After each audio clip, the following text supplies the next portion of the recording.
Aujourd'hui, nous allons apprendre à décomposer un nombre en produits de facteurs premiers. Tout d'abord, une définition. Qu'est-ce que c'est qu'un nombre premier? Un nombre premier est un nombre qui admet exactement deux diviseurs, 1 et lui-même. Par exemple, 17 est un nombre premier car il n'est divisible que par 1 et 17. Le crible d'Ératosthène que vous avez pu faire en classe vous a permis de trouver les nombres premiers inférieurs à 100.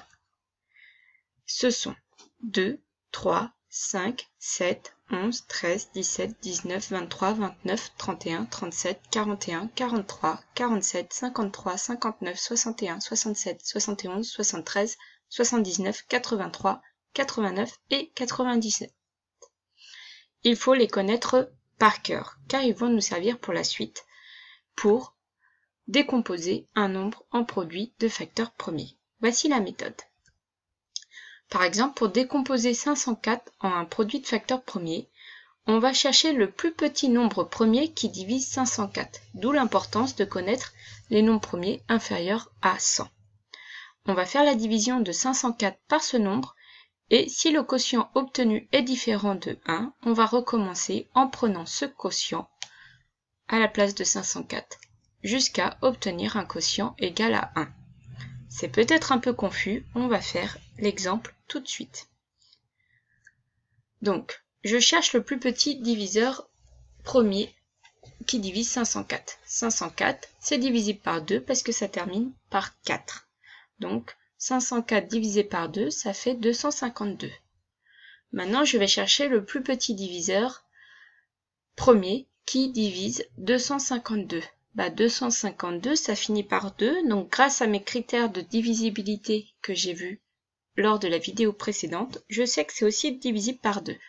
Donc 252 divisé par 2, ça fait 126. 126, je peux aussi le diviser par 2. Ça va donner 63. Ah, là attention, 63 n'est plus divisible par 2, n'est pas divisible par 2, car il termine par 3, ce n'est pas un nombre pair. Bon alors après, le prochain nombre premier, après 2, c'est 3. Est-ce que 63 est divisible par 3? Pour savoir si un nombre est divisible par 3, je fais la somme de ces chiffres et je regarde si c'est dans la table des 3. 6 plus 3, ça fait 9. 9 est dans la table des 3, donc c'est divisible par 3. 63 divisé par 3, ça donne 21. 21, est-ce que c'est dans la table des 3? 2 plus 1, 3. Donc oui, c'est dans la table des 3. Je continue. 21 divisé par 3, ça donne 7.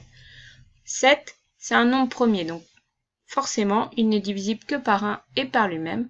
Donc je vais faire 7 divisé par 7, ça donne 1.